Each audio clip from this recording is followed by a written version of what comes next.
Genesis, ang paglikha. Unang kabanata.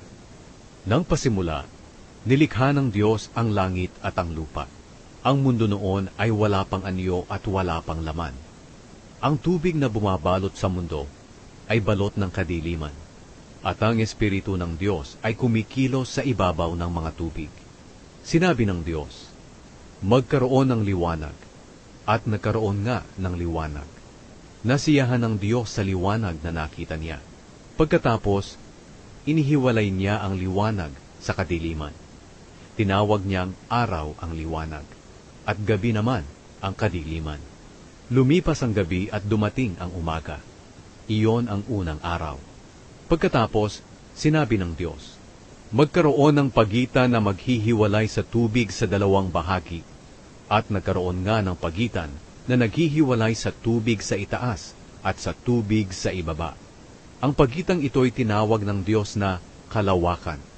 Lumipas ang gabi at dumating ang umaga. Iyon ang ikalawang araw. Pagkatapos sinabi ng Diyos, magsama sa isang lugar ang tubig sa mundo para lumitaw ang tuyong bahagi. At iyon nga ang nangyari. Tinawag niyang lupa ang tuyong lugar, at dagat naman ang nagsamang tubig. Nasiyahan ng Diyos sa nakita niya. Pagkatapos sinabi ng Diyos, magsitubo sa lupa ang lahat ng uri ng halaman, ang mga tanim na nagbubunga ng butil, at ang mga punong kahoy na namumunga ayon sa kani-kanilang uri. At iyon nga ang nangyari.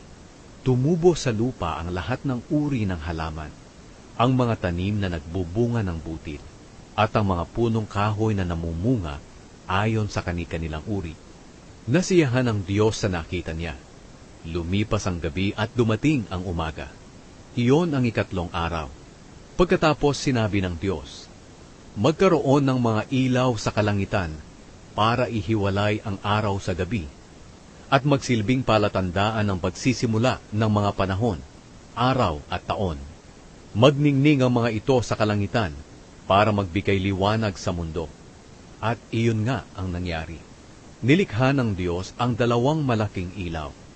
Ang pinakamalaki ay magliliwanag kung araw, at ang mas malaki ay magliliwanag kung gabi. Nilikha rin niya ang mga bituin. Inilagay ng Diyos ang mga ito sa kalangitan para magbigay liwanag sa mundo kung araw at gabi, at para ihiwalay ang liwanag sa dilim. At nasiyahan ng Diyos sa nakita niya. Lumipas ang gabi at dumating ang umaga. Iyon ang ikaapat na araw. Pagkatapos sinabi ng Diyos, magkaroon ng iba't ibang hayop sa tubig, at magsilipad ang iba't ibang hayop sa himpapawid.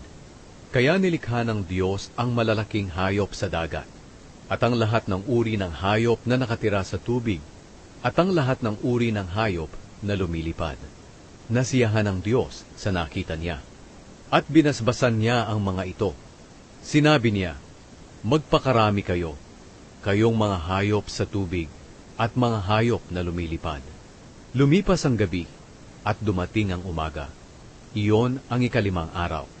Pagkatapos sinabi ng Diyos, magkaroon ng iba't ibang uri ng hayop sa lupa, mga hayop na maamo at mailap, malalaki at maliliit. At iyon nga ang nangyari. Nilikha ng Diyos ang lahat ng ito at nasiyahan siya sa nakita niya. Pagkatapos sinabi ng Diyos, likhain natin ang tao ayon sa ating wangis.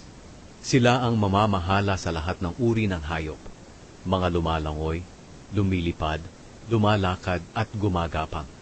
Kaya nilikha ng Diyos ang tao, lalaki at babae, ayon sa wangis niya.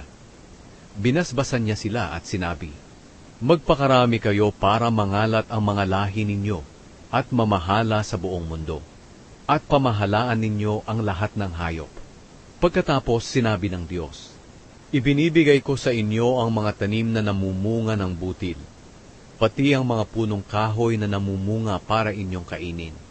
At ibinibigay ko sa lahat ng hayop ang lahat ng luntiang halaman bilang pagkain nila. At iyon nga ang nangyari. Pinagmasdan ng Diyos ang lahat niyang nilikha, at lubos siyang nasiyahan.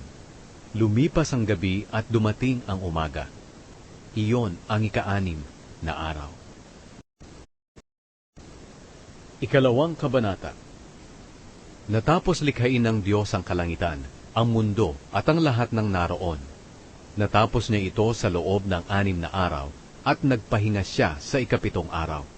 Binasbasan niya ang ikapitong araw at itinuring na di pangkaraniwang araw.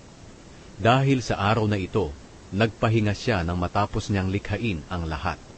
Ito ang salaysay tungkol sa paglikha ng Diyos sa kalangitan at sa mundo.